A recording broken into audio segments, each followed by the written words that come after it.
Hey, this is Lawrence Tam in video 3. Let's talk about the movie Back to the Future. But it's actually not Back to the Future when you want to go back to the past, because back in the past, what you have experienced, what you've done in your life, does it really dictate where you're going? Well, I guess it depends on, if you're going for a job, what education do you have, what kind of life experiences and skill sets do you have to lead it up to today.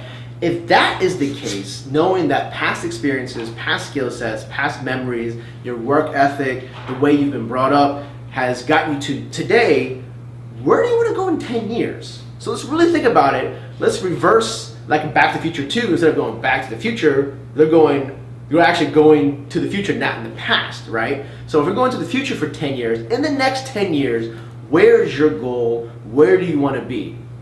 What is your ideal lifestyle in 10 years? Do you want an ideal lifestyle? Do you want something in 10 years? So an example, in 10 years, I wanted to move into a nicer house, a nicer neighborhood. I wanted to be in a better school system. I wanted to have a better school, better education for my kids.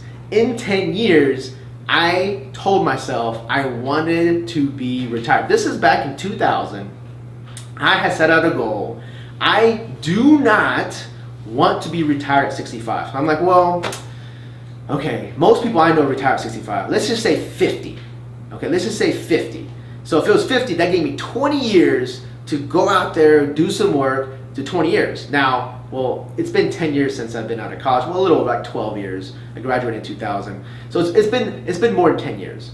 So looking back, my steps to getting where I am today, I am retired now. I don't actually work as an engineer anymore, and I make more now working from home than I do as an engineer in factors of magnitude of like 15, right? But that's not where it's at. What I'm trying to help you with is visualizing if right now you were to play a movie of your lifespan and everything up to today, are you happy where you are today? Because the thing is, everything you carried in the past is still with you, and it's going to carry with you in the future. If that's the case, until you, like in the movie Back to the Future, until you change something, like a catastrophic event, you made a simple decision not to marry this person, whatever it is, in your 10 years, are you projected to hitting your goal in 10 years? My goal in the next 10 years, of course, like I just said, better schools, kids are happy, bigger house, more comfortable, traveling more, spending more time with family and friends, right? I want to drive a better car. I remember driving a Mitsubishi Galant. This thing had hubcaps. I always had one of these hubcaps missing, so I'm always on eBay buying spare hubcaps. It's hilarious where you're driving and you look at the side mirror and you see one of your hubcaps rolling down. And it's funny, one of my engineering buddies, when I was working as an engineer, his wife goes, "People actually have hubcaps still these days?" I'm like, yeah, my car was a college car my dad bought for me. And so to repeating that, I want to make sure I do the same thing for my kids or better than what my parents did for me. Like, number one, my parents paid for my college education. Number two, they bought my first car. Number three, they helped pay for my wedding.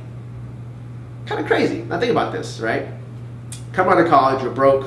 I actually had to ask for a loan because when you go to get a job out of college, they require you to live in that area. I had to live in Austin. I didn't have money for deposits. I didn't have any of this money. I wasn't working. I was a college student. I was broke.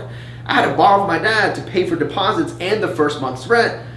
That's where I want to be, where I can excel past that, give more to my kids. So anticipating where I want to be when my first child, right now she's 8. So in about 10 years, I need to make sure I have enough money for her to go to college, have her money ready, set, versus I need to go borrow it, I need to take second equity. That's not proper planning. So look at your movie, where you were, where you are today, and where do you want to be in 10 years? What is that going to cost you? How much money? Let's just say, factor out inflation, just today's dollars. What do you think it will take for you to be where you want to be in 10 years, and are you on pace? Are you on pace? I believe in today's dollars, I needed about $12,000 a month to live a very relaxed lifestyle, not extravagant, not even rich. $12,000 a month is not rich by any means, right? But if I could make $12,000, I didn't have to go to work.